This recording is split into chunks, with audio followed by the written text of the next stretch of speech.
Cheers, gentlemen. Oh, cheers. Oh, hey, man. Hi. Hi. Hello. Welcome, Hello, everybody. Cheers. You can see you there. Cheers. Hey, everyone. Welcome back to another episode of Always Almost There, day after show live. We are here. It is Goosemas weekend. And as we all know, we're having a lot of fun out here. Very excited to be joined today by our good friend Alex from Slow Ready Pod. Alex, thanks for being here. How are you? Doing great. Awesome hanging out with y'all at the flow down a little bit, and now we're here at the Home 2 Suites. It's true. Home 2 Suites is the place to be. And if you're watching this live, after the pod, come out front at the Home 2 Suite. At the Home 2 Suites, we're gonna be hanging out before the show. It's gonna be great. Yeah, like in the parking lot. In the parking lot, No, basically. there's a seated area. Yes, out There- front of the hotel. There will be a reception with Yes. light refreshments. Yes. But bring your own. Yeah. Also, It's encouraged. Yeah. But yeah, we're gonna have a great time. We had a great time last night. We're ready to dive into it. Kev, how are you doing? I'm feeling refreshed. I got a very long stretch of sleep that I sorely needed. So I'm re-energized, ready to go. There we go. We're doing great. I did the opposite of that. Yeah, well, you know what? We all had a different night. I'd like to shout out our lovely intern Josh for this bingo visor. He's in the back, of course, as is the custom for shows like this. We do have a peanut gallery of sorts. We only have one half of the entire. We already Conspiracy Meal is already having Oh, I material gotta in the think. chat. Oh, we're ready. We're gonna get into it. Let's talk. We're Yeah. gonna get into it. Conspiracy Meal will have an extended segment on today's podcast. Don't worry. But Alex, let's start with you. Goosemas Night 1. Talk us through your pre-show vibe, getting into the venue. Where were you situated? Oh, so we flew in the morning of night one, so yesterday morning. Went out, got some drinks before the show, and then checked into the hotel, and then we just kind of had everyone kind of gather in our hotel room because this was the easiest place to walk to the venue from, literally 4 seconds across the street. And then we lined up right when doors opened, and it was a crazy line to get in. It was like 45 minutes to get in the doors from the line, and then once we got in, we just kind of grabbed a spot on the floor. We were on the Cotter side now, and about halfway back between the rail and the soundboard. And at first it was nice and spacious, and then it kind of got packed. So, but good vibes all around to start the show off.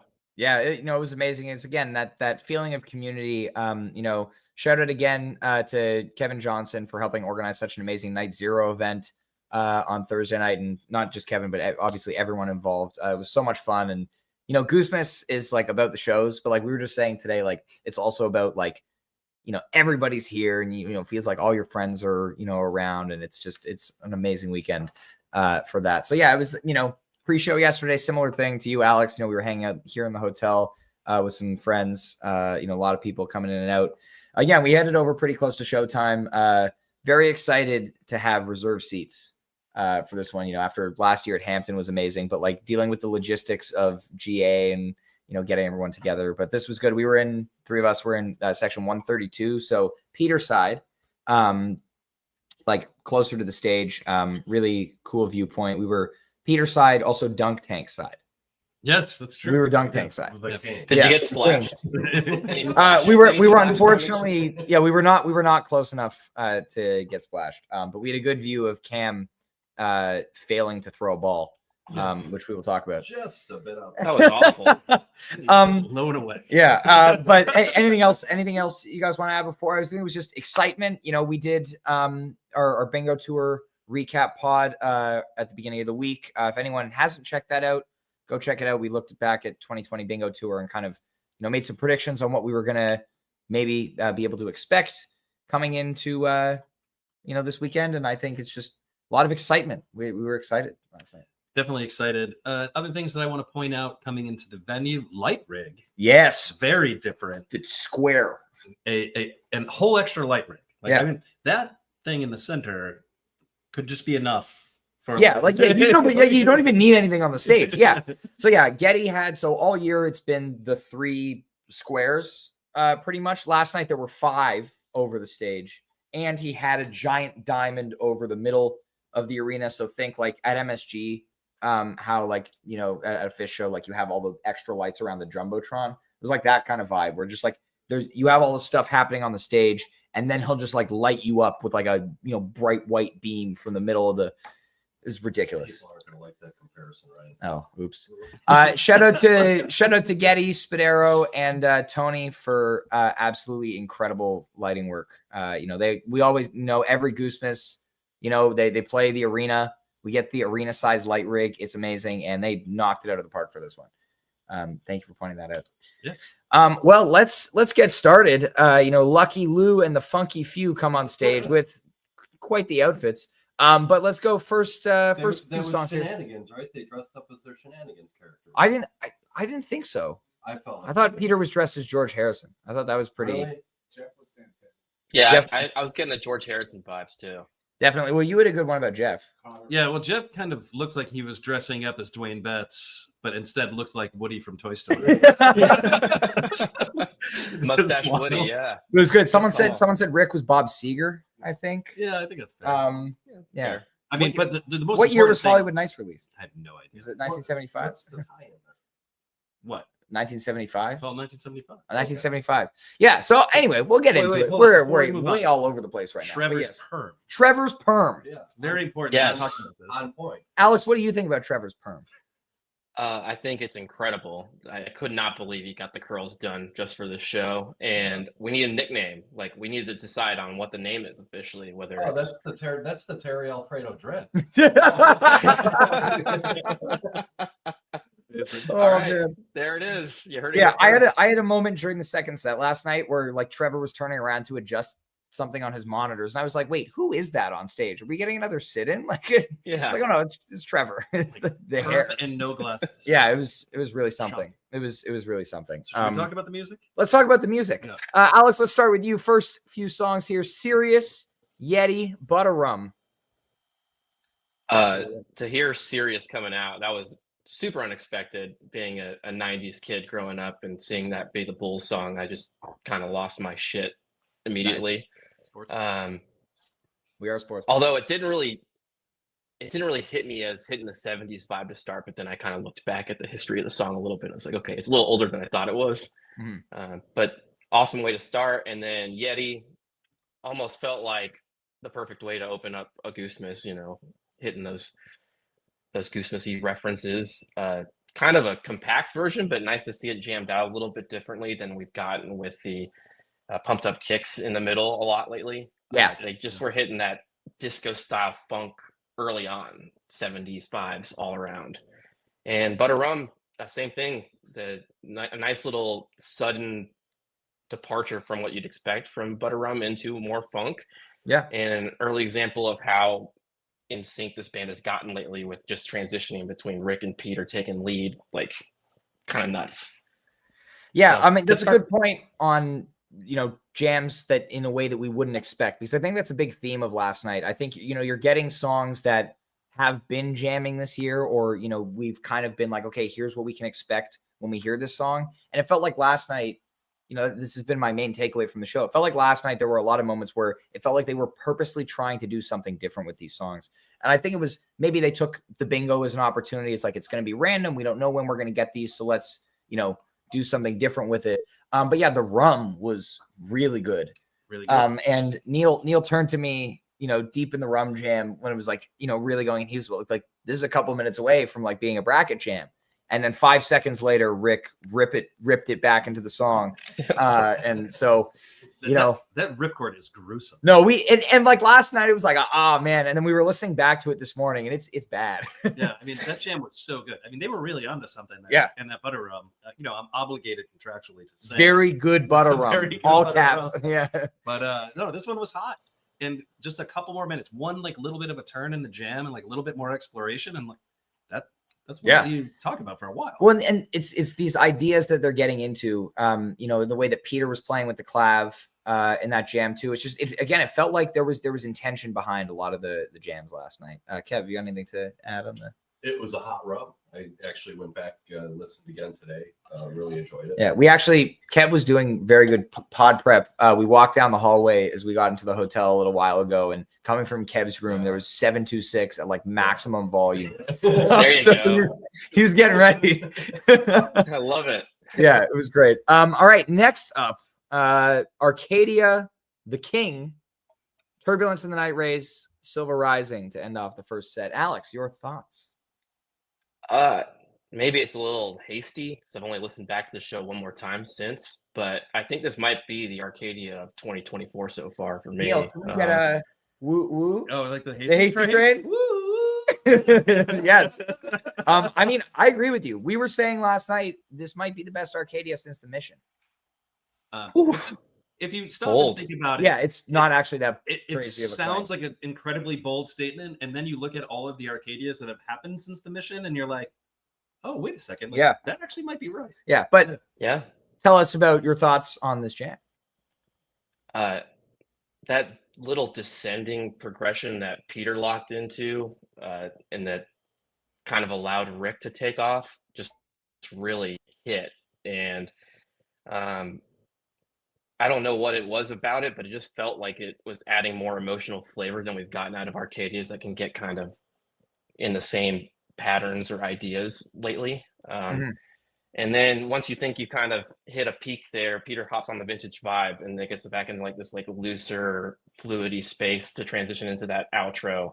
And nice to just see like a longer Arcadia than the 11, 12 minuters we're used to seeing that are stuffed into an encore slot, or we got at Soul Shine, for instance, or anything like that. So really enjoyed it. I thought it was great. That's the benefit to bingo. You pull a mid-first set Arcadia and it has the room to breathe and, go somewhere. And we were saying, I was wondering if somebody played Peter the Swansea Arcadia recently, because that progression that he landed on is exactly the Swansea Arcadia one. And listen, when you play the GOAT Arcadia and you have a winning chord progression, you come back to it. You come back to it. Yeah. But it was, man, it was so good. So good. It was amazing. So Yeah. good. Killer. I mean, and this is a place where the balls were kind. Yeah. The balls were started off very well. You could have had a very different song here. Let's say Seekers was pulled here. Yeah. Let's say SOS was even pulled here. The set would have felt different. And this was like the little bit of improv that we needed, especially after they kind of walked away from what they were doing in Rum. We were like, all right, let's go. They're clearly onto something. They're clearly, gelling tonight. Yeah. Let's get a jam. Yeah. Absolutely. Yeah. And I mean, and then we get the King, which not sure how it relates to bingo in any way, like a carnival thing, but I loved it. And it was the payoff. I don't know if anyone recognized, but that theme music to the King was the last thing that the house music played before every show started for like most of the year. The summer. Did not notice that. Yeah, it was at least all of June. I think a lot of September as well, at least. But yeah, they've been playing that theme music. Rick seemed to really be enjoying himself. Shout out to Naveed. And it's at this point we would like to call out Cam's lack of athletic ability. My goodness. We thought But they're coming from me. the least athletic guy in all of Jam Band podcast. I know, it was me. Ryan Story. Turns out that's not true. It's Cam. Poor Cam. God. He's being a good sport about it. He posted about it on Instagram today. Yeah. So But it was funny. And again, shout out to Naveed. It was great. But yeah, and then the balls pull the Turbulence and then Silver Rising. Good way to end off the set. And this is a really good set for what the balls could have given us. And, we'll see an example of the balls being less kind in the second set. But there's a tale of two bingo tours. And we talked about this on our retrospective. You can get a set like, 6-19-20 set one, or you can get a set like 6-20-20 set one. And, the funny thing is, it was pointed out to me by someone last night that they didn't pull any gimmick balls last night. Which means that tonight, with this many songs now off the table, there's a much higher chance that we're going to get a mess of a set or a show, which is going to be awesome. But yeah, I just thought, and I think keeping with the trend, Turbulence and Silver Rising both felt that they had a little extra mustard on them. Turbulence especially. I think there was Rick just didn't play anything for the first 15 or 20 seconds of the jam.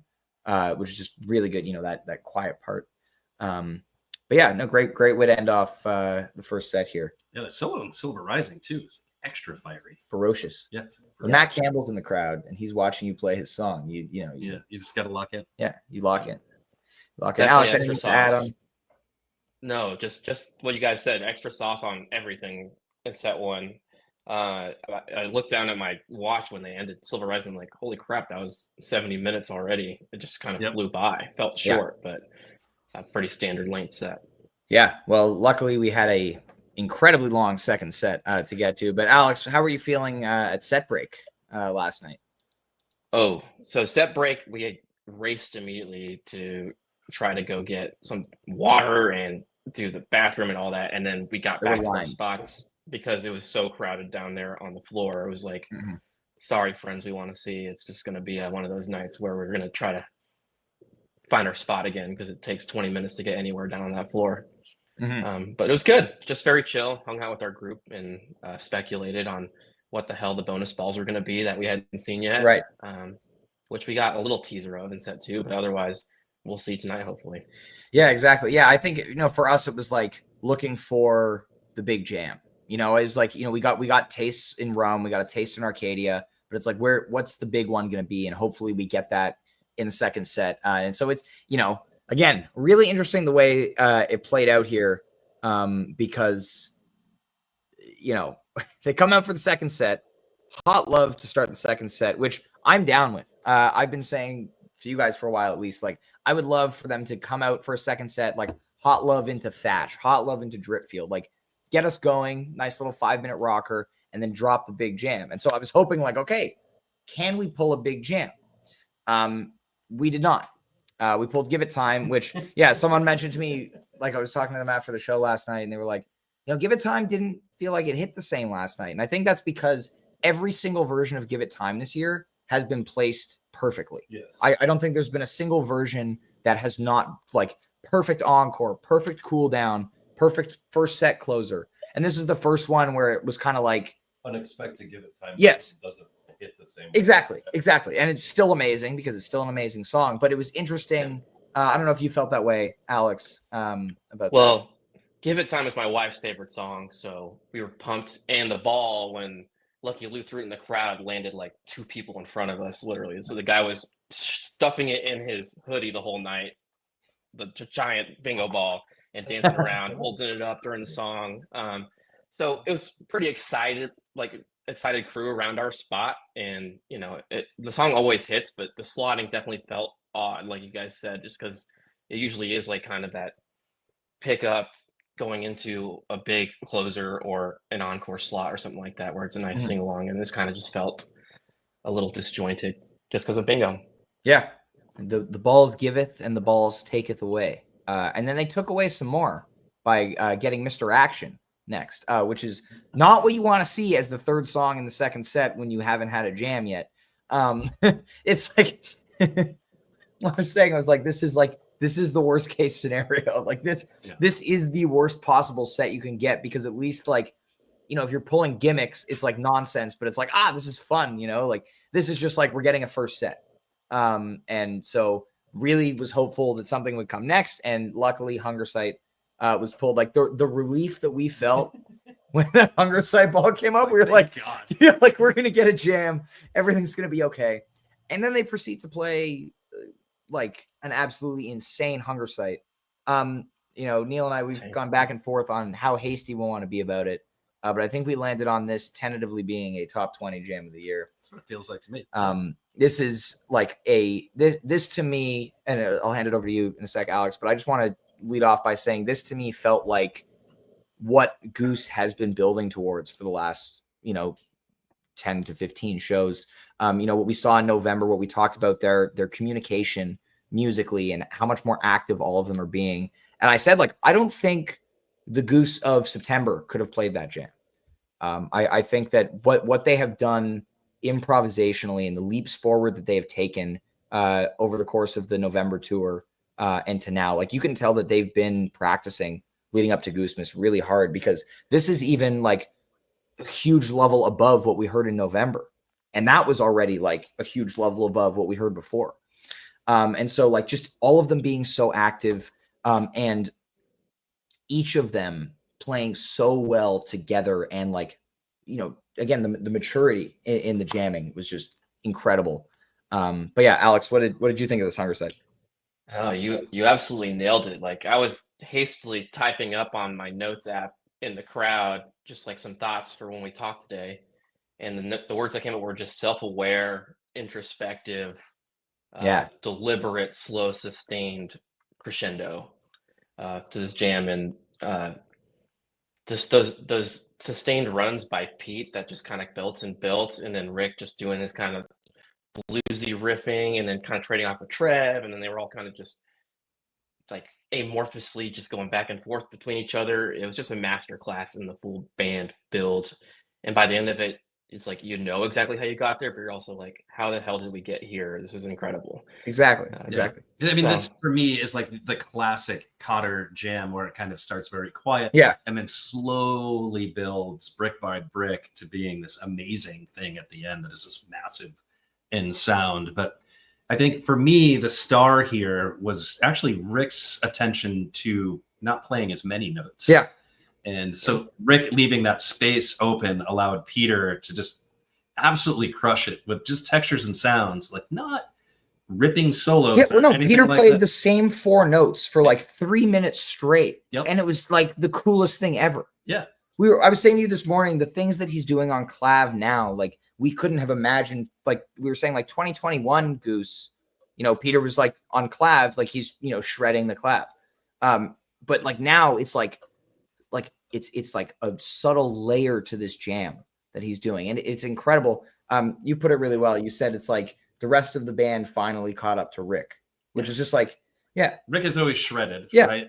But that's the thing. Like you go back and you listen to 2019 Goose, and it's Rick shredding. Right? Yeah. And like now Goose is at a point where Rick can take a step back, that the other guys do their thing, and then this is where the magic happens. Right. Yeah, because you said, like, again, not a knock on any members of the band at all, but like in 2021, if Rick were to do that, like show that kind of restraint and hang back that way, the jam's not really going to go anywhere. Right. Because the where Trevor and Peter were in their keyboard and bass playing at the time wasn't nearly, like, not even close to where they are right now.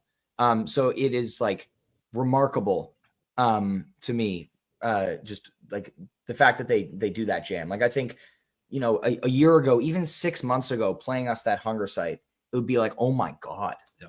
Like, this is insane. I have to say one more thing before we move on from this Hunger Site. I don't want to move on from this Hunger Site. Strong Me either. Of the Went Gin in this Hunger Site. Yes. Like, if you listen to this, there's a moment. I'll put the timestamp on Blue Sky later. But I all I hear is them riffing on the Went Gin jam. And maybe that's a faux pas to say this on a Goose podcast, but it definitely sounds like it. And it's awesome because that jam is incredible. Yeah. Just like real quickly, I have to step away because, and this is a public service announcement for everybody. Pre-order your pizza now. Don't wait until later tonight after the show. So I'm going to go grab my pizza that I'm putting in the fridge for after tonight's show, so we don't revisit the. You've heard of shogies? This is a shitza. Yeah. Or show slice. Yeah, Kev will return. Have no fear. Well, let's move on here to our next segment here. This Hunger Site jam. We've just had this beautifully cathartic peak, this huge, incredible piece of improvisation. They go to pull the next ball while the band's still playing, and Lucky Lou brings it around to the camera and says "flow down." And listening back on the live stream, there's an audible like reaction from the crowd, like no. Like Neil and I both, we were like no, because it was so good. And I said this morning, I was like, imagine if they had pulled plus 14-minute jam there instead of flow down. Oh my gosh. That jam of the year. That would have been jam of the year. So the balls giveth and the balls taketh away. And they took away here. Now there's a really cool minute like of them finding their way to flow down. I really like the way they did that segue. We talked about, we actually didn't mention on the pod, but we were talking about this morning, getting from the opener into Yeti. Peter was already doing like the same riff on guitar, like with the whole delay thing. And there was a very clear path where they could have just segued into Yeti, but like Goose likes to do sometimes, they did a hard stop anyway. So I like that at least for the segue into flow down, they weaved it in, and it was really good. Because that was one of the cool things that we talked about with the original Bingo tour, how there are some really, really cool and unique segues from that run. But yeah, Alex, you got any thoughts on flow down being late second set? Definitely a weird spot. I prefer it as a flow opener. But again, you mentioned that the transition was excellent, and we did an episode a while ago about the songs from Shenanigans, and we talked about Flow Down and how there's not always a ton of variety in the openers, the intros to it. So it was nice to hear that at least getting a Flow Down. And this was really like the first actual transition of the night, I want to say, if I'm remembering right. Everything else was kind of a hard stop to this point. Yeah. No, agreed. Yeah, that's interesting to note. Next up here, we get, this is when Neil's like, oh, it's totally rigged. You get the late second set cool down, 726. I mean, great placement for this song because it's great. And it's almost like they wrote the set list. I don't think they did because that flow down is like I mean, like Hot Love, Give It Time, Mr. Action is not something we give the band a lot of shit for their set list writing. I don't think the band would write a second set that bad. I'm just saying 726 Well, and sometimes- SOS later So- popped up in like the exact slots you would expect The them to show balls up in. giveth Yeah. and the balls taketh away. Just And saying. we were due for some good karma after getting that flow down and the beginning of the set. So anyway, next up, so 726 and then Cashmere bonus ball number 6, featuring Nico of Nico Swab and the Mothership, which is the Led Zeppelin cover band out of Burlington, Vermont that Cotter's in. That was sick. Cashmere was sick. Shout out to 3 Guitar Goose. 3 Guitar Goose is amazing. Yeah. Oh my gosh. And Nico's a beast. Like, just crushed the cover, did the iconic song justice, like nailed the assignment. I mean, she is so good at the Robert Plant. It's kind of crazy. Yeah, it was how good she is at It was awesome. This is a really good conspiracy meal question. With it being considered gambling, so like with all the gambling laws in place, would it be illegal to rig the balls? Well, listen. Because there are actual prizes and sweepstakes and stuff? Now is the time where we should do the conspiracy All right. segment. So Folks, welcome to the conspiracy meal portion of today's podcast, where Neil will bring you the hottest theories that are circulating the deepest, darkest corners of the jam band scene. well, hopefully Noah's still with us. Maybe he's not. I'll text him. Definitely in a not, but But I think the balls are rigged, but not in the way that you would think. I think they're slightly rigged. So like you get some situations, but every once in a while in this show, songs showed up in the exact slot you would expect them to. the And- balls giveth and No, the balls taketh away. or they rig the balls, right? Or they rig the balls. I don't know. I choose to have a little more faith in the band to think that they would rig the balls to give us Hot Love, Give It Time, Mr. Action to start a second set. And that Because wasn't really no, bad. but after that first set, I would say if you wanted to tell me like the balls are rigged, I would be like, okay, maybe the balls were rigged. Like that was a really good set. But after that second set, I don't think they're rigged. Yeah. Seekers in the middle of the encore. Yeah. They did that for you, dude. It was for you. I didn't go to that. And the Dawn in there too. Like, come on. That's All right. Yeah. But yeah, what are you got any more thoughts on Cashmere here before we move on? No, I got to listen to it some more. I only got 2 listens so far, but amazing. I didn't think I'd see the day where we get a Cashmere out of Rick, which makes sense. They brought a guest on, so Yeah. it worked out. No, it was awesome. And yeah, I mean, one of the things we realized earlier, we were talking to people and it was like, oh, that song was released in 1975, which was the like the year like in the original announcement of Bingo Tour, where it like went back in time or something. That song was released in 1975. So I'm thinking that means that the rest of the bonus balls are covers that were released in the year 1975. And we won't spoil it for people on the podcast here, but we did get some intel of some friends of the pod who caught a glimpse of Soundcheck yesterday. And there's another 1975 cover that would be pretty exciting if the band were to pull said ball tonight. But I'm curious to see what else is on the table there. And if we have to pull the balls. But I'm hoping we get a few of those tonight. So That'd be the cool. young man that came down and chatted with us yesterday, blonde kid, what was his name? Michael Basty. Awesome. So he's been to 30, Oh my God. 34 shows. Yeah. 34 shows. He's not seen a Jive 2. And the jives are not on the balls. Not on the Well, ball. I'm Oh, guessing it's Grady. yes. That was Grady. Oh, it was we're not talking about Basty. Grady. Yeah. I thought you were talking about Basty. Sorry. No, I was gonna say No. no. Um, No, but I was Grady's gonna the say, young I man know what here, he yeah. looks like. but the point I was trying to make is this kid saw 34 shows, hasn't seen a Jive 2. So just in his interest and the vibe's interest, that was my 8 tonight. So I want to see him get a jive 2. Well, unfortunately, there is no ball that says jive 2, so you don't know what it could be a bonus ball. You don't know what the It mystery could be a balls bonus ball. Could be a Jivefecta bonus ball, probably. Yeah, you don't know what the mystery balls are. That would be Be not sick. ideal. Yeah. That's like also being like, oh, one of the bonus balls could be Traveler's Elmeg. We hope not. But anyway, second set. Neil, you agree with me? I know. You don't It's want just- there to be a it's ball Bold that says- statements on the podcast. Yeah, listen, this is what we do on this podcast. Lost 20 listeners. Yes, that's fine. Second set comes to a close with Into the Mist Big Modern. And I think this Mist, there's a lot of thank you, Mom, for the oi. I appreciate it. Yeah. Into the Mist Big Modern. This Mist again was an example of them trying to do something different, very purposely with it. You know, I said to Neil as it got going, I was like, okay, are we gonna get the Saints jam that we've been seeing all year, or are we going to get that slow, very emotional one that we saw at the last version in Cincy?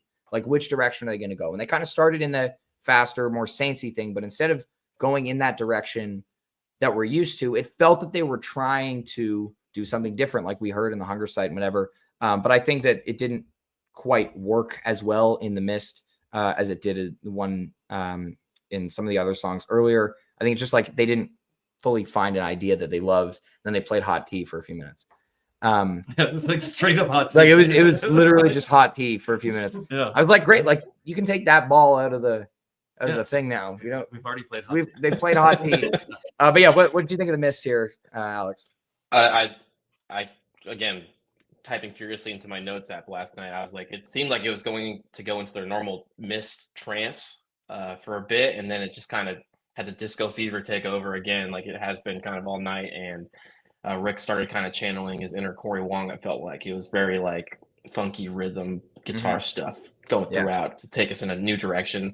I would have liked to have a little more length to see maybe if they explored some more territory there. It felt kind of short, but it was solid. I was really more excited about the next ball that was pulled, if I'm being honest, but that was short too. But I just realized we forgot to talk about Bruce getting dunked. Which happened. Oh yeah, or missed. Social media celebrity Bruce Robinson, good friend of the pod, of course, OG Goose podcaster, senior analyst. Yeah, we were actually we ran into Greg Knight this morning, and we were talking about how missed opportunity for an homage back to the OG Bingo Tour. You know, to have Greg, the junior analyst, get to dunk the senior analyst Bruce. But shout out to Peter's nephew Elijah, who you know, helped pick up some of Cam's slack on the dunk tank there. A nice one. Guy who was a lefty also fired some gas. Yeah, there was some stuff happening. And yeah, once again, Cam did not throw. Cam let us down. Let's be honest here. But yeah, Bruce looked very happy to be up there in that dunk tank. And I think the happiest person in the room about that was Rick. Yes. Rick was it seemed as though we were saying it was like there was no reason for the dunk tank other than I think Rick wanted to put Bruce in a dunk tank in front of 10,000 people. Like, you know, like as Mist starts and Rick's like, that was a long time coming. Like, no, I did talk to Naveed about it last night. Oh yeah. And Naveed was like, yeah, he's like, I didn't even know that was going to happen until like a day and a half ago. Like Rick just called me on the phone and was like, so I got this thing I need you to do. Conspiracy Alex here. I think it happened after the bus wash incident. I think that they just like the idea of Naveed getting wet, and they decided to just go ham with it. That's good. Incredible. That's good. Can you get a dunk tank? Yeah. Yeah, right. Yeah, like Rick wakes up at like 2:00 in the morning last week, like emails management, like, what if we did a dunk tank? Like, you know, like what if we put Bruce in it? Anyway, yes. And then as you said, Alex, the last ball of the set, you know, at this point, we didn't know what time curfew was. And I guess there's no curfew here, which is amazing because we got a really long show. But they pulled Big Modern at like, it was like 11:38. And they pulled Big Modern and we were like, oh, okay, like, let's go. Arena Big Modern. I believe this is the first Big Modern to be played in an arena. It works. It does work. Nothing special about this Big Modern. You know, they kept it kind of, you know, close to the vest. But it's Big Modern, so it was awesome. Always slaps. Yeah. Great song. Yeah, it feels like, you know, at least with improv, they emptied the tank on Hunger Site, and then the rest of the show kind of petered out on the improv end. but still vibes were high. But man, this was like Big Modern. It was awesome. Yeah. In the room. Had a Yeah. And the one thing I would just try to add for the Big Modern was I locked in on one of the ushers at the start of Big Modern when it sounded like a country song that's going to start breaking out in the line dancing like at any moment. And the look on this usher's face was just pure confused. Like, had no idea what to make. With like, the first line of lyrics, yeah. Yeah, like, are these people going to stand up and just start synchronously dancing now? Like, what's going to happen? Maybe we should start doing this. Like, do the achy breaky like while it's happening. Face. Yeah, and then there, of course it's that. It's Yeah. like the whole rest of the night just walking around going like First. Yeah. Face. That's what we're doing. Yeah, Yeah, it's funny you true. It's mentioned true, that. Mom. Big Modern It's does funny. work everywhere for me. What were you saying, Alex? Sorry. Sorry. I was saying it's funny you mentioned that because my wife, she locked into a guy wearing a full Grinch onesie during Big Modern, like over the face and everything. And the guy was having the time of his life, like clearly tripping, but standing very still, like bobbing in this Grinch costume. And I could not watch the stage for like the rest of that time. I wish I got a video of it. It was so good. We had a guy like that. It was during, was it SO? Oh, it was Seekers. We had a guy down in the pit who we were like zeroing on. guy was having the time Of his life. It was Just, like, amazing. feeding off of his energy. And Yeah. the guy was ripping it up. Yeah. Like I've never seen. Yeah. Well, I mean, so now let's talk about the encore here. We get SOS, Seekers, and then as Peter has noted, Dawn.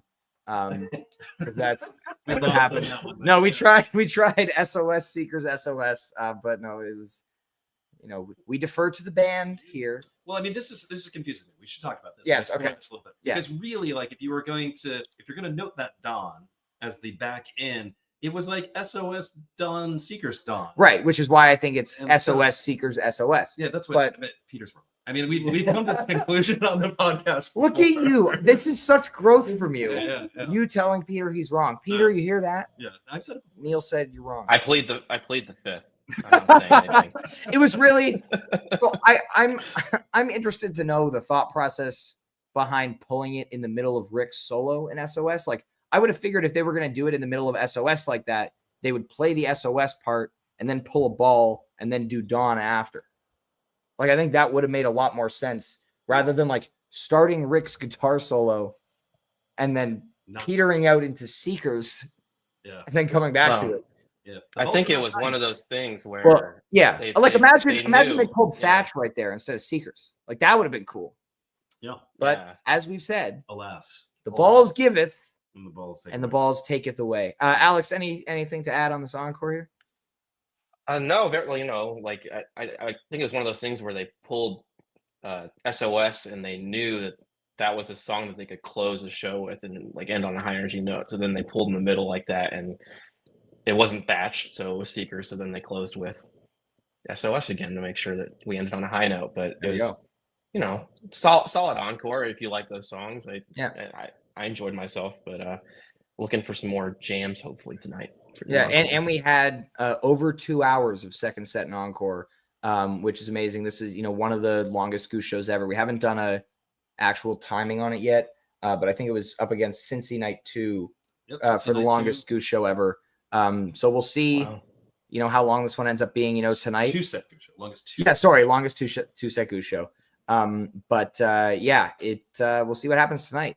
Because are they going to go long again? Are we going to do a bingo tour type of thing where they play a second encore of balls that they didn't pull that they wanted to pull? Yeah, or like bingo, like they're just gonna come out and play Arrow because they want Right, to like, play yeah. Arrow. Right. Yeah. So for those who don't know it, the OG bingo tour after the fourth night, they finished out and then they went live on Facebook 20 minutes later and did a second encore, which was Achy Breaky Heart and then Arrow, which were both, I guess, Achy Breaky Heart, it was the first time ever they did that. And I guess they just wanted Trevor to sing. And then they wanted to, rip an Arrow. But yeah, will we get that tonight? We'll see. I mean, Seekers theoretically, still a bathroom break as an encore. I did not go to the bathroom last night. I think I did actually. Oh, you did. Yeah, you went to the bathroom a number of times. Yeah, I did. Yeah. You had. I was hydrating. Neil was hydrated last night. Yeah. Yeah. We were all Say, very. to your point though, lots of lots of bathroom fleers on the floor during Seekers. So Yeah, it emptied out on the floor during Seekers. It was getting late. you know, it was after midnight and there was suddenly a ton of room. Which is funny. But yeah, that brings us to the close of night one of Bingo Tour. Actually, we had a good note here. Rick is back on the Empress. He is back on the Empress. Back on the Empress. Yep. Back on the Empress. So, you know what? Wonder why. But he's back on the Empress. Good to note. But Alex, thank you so much for joining us. We will see you momentarily. Of course, yeah. Tide. It is a beautiful day down here in North Charleston, South Carolina. We are going to see Goose again tonight. Sold out night 2. Sold out night 2. Sold out. It's my 100th show tonight also, which is kind of insane. Really excited about that. Thank you, God. Really, really excited about that. You know, and I just want to say thank you, everybody who has, you know, tuned into the pod or, you know, read my reviews or anything over the last 100 shows. Kind of nuts. Thanks for listening to us ramble. Yeah. Appreciate it. Come by and ramble along with us. Yes. Right Conspiracy Meal will be holding court. Yeah. He wants to hear your conspiracy theories. Come by the Home 2 Suites if you're here in Charleston. We're going to be out front, you know, nice little seated area. As Neil said before, we will have some nice light refreshments if that's your thing. Also, feel free to bring your own refreshments. It's going to be awesome. We're going to be here for a little while before heading over to the venue. For those who don't know, we're right across the street. You know, we want to hang out with everybody. You know, come say hi. It's Goosemas night 2. It's going to be amazing. But Alex, thank you again so much for joining us today. Really quick before we sign off, please take a second to tell everybody about your excellent podcast. Sure. We host the Slurry podcast. We got like ornaments to hand out here, so I'm going to hold one up. We just talk more on a casual level about shows and Goose's history and culture and all that. We think we're kind of like a complement to this podcast that dives a little deeper. So always love seeing you guys, and hopefully we bump into you again. You know, it's been like bumping into you at the Flow Down and doing this, and then we're in the same hotel, so I'm sure I'll see you downstairs in 5 minutes or whatever. See you shortly. Well, Alex, again, thank you so much for joining us today. Always a pleasure to do a podcast in the same room. Sometimes. But yes, all right, everybody, enjoy night 2, whether you're on the couch or at the show. Of course, again, at the show, if you see us, please come say hi. You know, we've loved meeting so many lovely people. Especially Ryan. 100 punches today for his 100th show. Yeah, Neil will be punching me 100 times. Everybody gets a shot. Everybody gets involved. You know, that's the spirit of Bingo Tour. All right, everybody, we will see you on Monday because big travel day tomorrow, Monday at 3:30 p.m. Eastern to recap tonight's show. You know, everybody obviously safe travels home tomorrow. And we will be joined by the birthday boy himself, Anish. It's gonna be a great recap. But we will see you then. Everybody enjoy the rest of your weekend. Merry Goosemas, and let's hope that the balls are kind to us tonight. Merry Goosemas, y'all.